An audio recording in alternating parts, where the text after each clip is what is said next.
Hi. It's week 3 on Disulfuram, so I wanted to give everyone an update. I'm sure I look like hell. Crazy hair, don't care. um, so it's week 3. I was supposed to increase my dose this week. I'm going to stay where I'm at 125. I'm taking 125 every day. These are capsulated, special fucking release, whatever. I don't know. My Lyme doctor used to be a pharmacist for 25 years and then went to medical school and got his doctorate. So he has like all the connections for compound pharmacies and etc. So anyway, I got these. They're capsules and there's 125 milligrams, but I guess it's like a delayed release or a really slow delayed release, something like that. So it only really works out to like 62.5 milligrams a day. I'm going to stay where I'm at this week and see how, because I'm kind of feeling like more comfortable with it, but I'm also dealing still with a lot of fatigue, a lot of head pressure. I'm adding sauna back into my daily routine every single day. I'm also adding a detox bath into my routine every single day. And I'm increasing binders. I'm literally waking up at 3 o'clock in the morning every morning, taking 6 binders and then going back to sleep until I have to wake up for the day. So doing a lot of detox in that realm, doing a lot of coffee detox. I was doing that before. Like when I was on it, I was doing it probably like 3 times a week. Now I'm doing it every day, like every day. And on the days where I know that my jar is going to expire the next day and I have an extra one, I will try to get the second one in and do 2 in one day. On those days, I try to take trace minerals to replace all of those minerals so I don't get sick. And then I load up on bananas for the potassium and all of that. But that seems to be working out so far. I'm committing more time to myself and my emotional recovery. A lot of people are asking me why I'm doing such an intense therapy program in conjunction with my Lyme protocol, because the Disulfuram treatment for Lyme in itself is really hardcore. It has a lot of emotional herxing and detoxing. So a lot of people don't understand why I'm doing both at the same time. Well, the things that I'm going through neurologically, I think have a direct role in the things that are happening emotionally. I keep saying emotionally, but I feel like that's not the right word. Trauma and abuse recovery is really difficult. It's something that has been rooted within the foundation of my entire life from pretty much the beginning. So it's hard to break away from that. It's hard to know which direction to go without having total trust in really any one direction. And to couple that with the Lyme treatment, Disulfuram can bring out like the worst side of your neurological emotional symptoms, I'm learning. Just in the last 3 weeks. I've been on it for 3 weeks and I feel like it's been forever. I really do, because I spend so much of my days, like routine is great, but I'm spending so much of my days where it's just like the same thing over and over again. I wake up, I feed the dog, I have breakfast, I take my meds, and I spend the rest of the day sick and throwing up and in the bathroom and dying, feeling like I'm dying. And it's old and it gets frustrating. And I know that we're all used to it because we've been going through it for so long. And you would think that we would just be okay and complacent with the idea of just being sick because we're so used to it. And I'm not okay with it. I want my life back. There's so many things that I want to do and so many things that I want to accomplish. And I just keep focusing that this end result is going to get me there. It's going to get us to where we need to be, both physically and emotionally. And that's why I'm doing it together. It's hard work. I have a whole bunch of different journals that I write in, and I'm not really going to discuss that because it's very personal, but I just got these. They're sleep tight cards. They are meditation cards you read before bed, helping to keep your mind open to like just different meditations that you can do. And it helps when you go to sleep because then it goes into your subconscious and it helps your brain to heal while you're sleeping. So those are really cool. And then the other thing that I got that's really helping me right now with therapy is this. It's called the Trauma Survivor Strategy for Healing. Trauma Survivor Strategies for Healing. It is a book and a workbook by Dr. Elena Welsh. I just started it yesterday, I think. And it talks about, you know, writing about your traumas, telling your story on paper, different coping techniques, learning techniques so that you can relate to people and engage in conversations without reverting back to your trauma.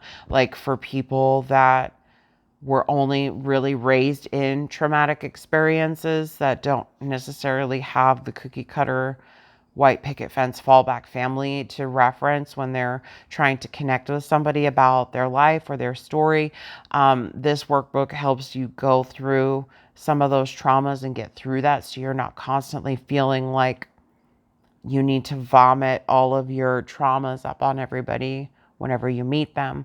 That's not really something that I struggle with because I'm a very quiet and private person inside. But when I get to know somebody and I become very raw and vulnerable with them, it is something that definitely comes up because it's something that happened to me. It's something that impacted my whole life, that continues to impact me today, and that if anyone that I know has had experience with those things, maybe they can offer a glimmer of help.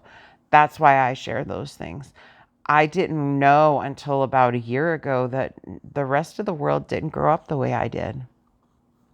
So it's hard to force somebody to want to understand why you struggle the way that you do. Anyway, I'm digressing. I'm feeling very like spacey right now. I've got a lot of things going on. But yes, I am doing emotional detoxing and intensive therapy alongside with the Disulfuram for Lyme. One thing I wanted to bring up is that the garlic smell is kind of starting to fade away, but I do still have a very strong detoxing body odor. I've increased my water. It's starting to get hot. I normally drink about a half a gallon to a gallon a day anyway, and then I eat a ton of hydrating fruits and vegetables throughout the day.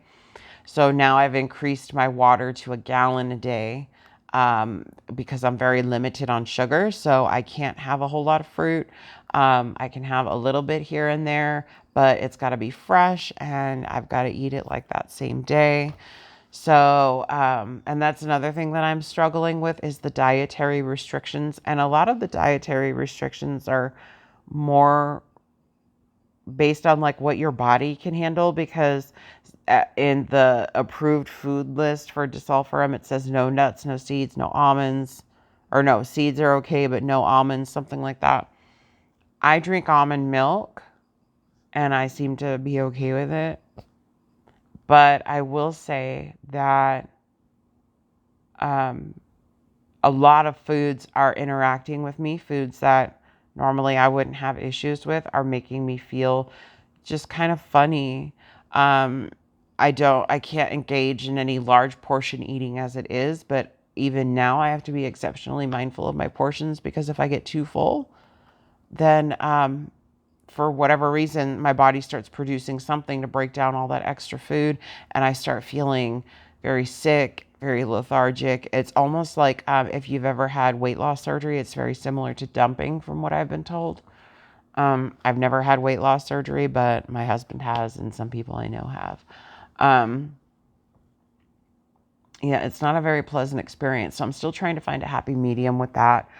I'm still struggling with insomnia, although it is kind of getting a little bit better. I just recently got some deflectors and some shungite that is supposed to, it's actually been tested on an EMF meter, where it's legit and it deflects EMF. I'm also going to be purchasing a smart meter cover for the smart meter on my house because that's the only way to really shield any kind of EMFs from coming into my house until I move. I don't even know if it's going to do anything, to be honest with you, because I found out that we can put a shield on the APS power company smart meter, but there's a smart meter that connects to the solar panels that cannot have any kind of covering at all. So I'm running into a issue there, but I'm gonna get through it. My eyes look so cashed. I'm not stoned, you guys. I'm like really just tired, and my allergies are kind of kicking my ass. And this treatment is hard, you guys. I'm not gonna lie. This treatment is really, aside from the emotional stuff, physically, I feel like everything is just burning and flaring, and like my whole system feels like it's having issues. Like, people refer to Lyme disease sometimes as a multi-systematic infection. Well, I can almost feel all of those systems just very angry and agitated right now because of the toxins that the bacteria produce when they're dying. So I just feel like garbage, but I do feel better this week than I have in the last 2 weeks. I typically do feel better in the mornings too.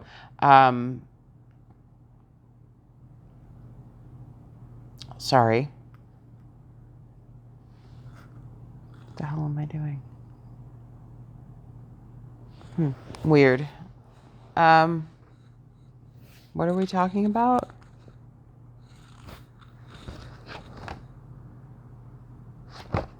Disulfuram. I'm so sorry. That was weird.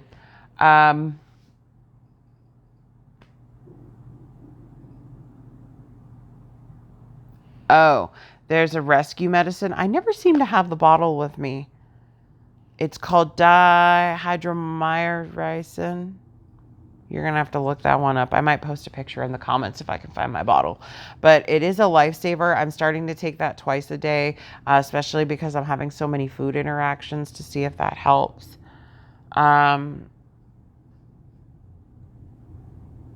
Yeah. That's really all I got, you guys. I'm kind of like a space cadet. Oh, that's what I was saying. Mornings are better for me. Mornings are better for me. Usually, I take my Disulfuram between like 11 and 1. It really just depends on how quickly I can get my first round of meds in for the day. Because you have to like eat and then take meds and then wait and then do the same thing over and over again. And then I notice usually after I take the Disulfuram, I'm out. I'm done for the day. That's when everything becomes super foggy. My brain goes into, hey, we're killing shit mode. Leave us alone. And then I completely disassociate. And I spend usually the rest of the day in my bed. So hopefully that will start to improve. I'm told that the first, again, few weeks to a few months can be the hardest. So I'm on week 3. Stay tuned. More to come. It's going to get better.